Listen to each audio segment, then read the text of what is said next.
Hello നമസ്കാരം. അങ്ങനെ കാത്തിരിപ്പിനുള്ളിൽ Malayali from India എന്ന ചിത്രത്തിൻ്റെ ആദ്യ പ്രിവ്യൂ റിപ്പോർട്ടുകൾ പുറത്തുവന്നിരിക്കുകയാണ്. ആ അപ്ഡേഷനാണ് ഇന്നൊരു വീഡിയോ ഭാഗത്ത്. വീഡിയോയിലേക്ക് മുൻപ് വീഡിയോ ലൈക്ക് ചെയ്യുക, ചാനൽ സബ്സ്ക്രൈബ് ചെയ്യുക. ഈ വരുന്ന ഏപ്രിൽ മെയ് മാസങ്ങളിൽ ധാരാളം ചിത്രങ്ങൾ OTT റിലീസ് ചെയ്യാൻ പോവുകയാണ്. നമ്മുടെ ചാനൽ ഭാഗം പരിശോധിച്ചാൽ നിങ്ങൾക്ക് കാണാം. നിവിൻ പോളി, അനശ്വര രാജൻ, ധ്യാൻ ശ്രീനിവാസ് എന്നൊക്കെ പ്രധാന കഥാപാത്രങ്ങളായെത്തി ഇന്ന് മെയ് 1-ാം തീയതി റിലീസ് ചെയ്യാൻ പോകുന്ന ചിത്രമാണ് മലയാളി ഫ്രം ഇന്ത്യ. എല്ലാ സിനിമാ പ്രേമികളും ഒരേപോലെയാണ് കാത്തിരിക്കുന്നത് ചിത്രത്തിനായി.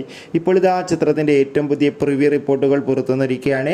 ചിത്രത്തിൻ്റെ പ്രിവ്യൂ റിപ്പോർട്ടിൽ സൂചിപ്പിക്കുന്നത് മലയാളി ഫ്രം ഇന്ത്യ എന്ന ചിത്രം ഒരു മികച്ച ആക്ഷൻ ത്രില്ലറാണെന്നും നിവിൻ പോളിയുടെയും ധ്യാൻ ശ്രീനിവാസിൻ്റെയും മികച്ച കോമഡി രംഗങ്ങളും മികച്ച ആക്ഷൻ രംഗങ്ങളും കാണാൻ വേണ്ടി സാധിക്കുന്നുണ്ട് പ്രിവ്യൂ റിപ്പോർട്ടുകൾ സൂചിപ്പിക്കുന്നുണ്ട്.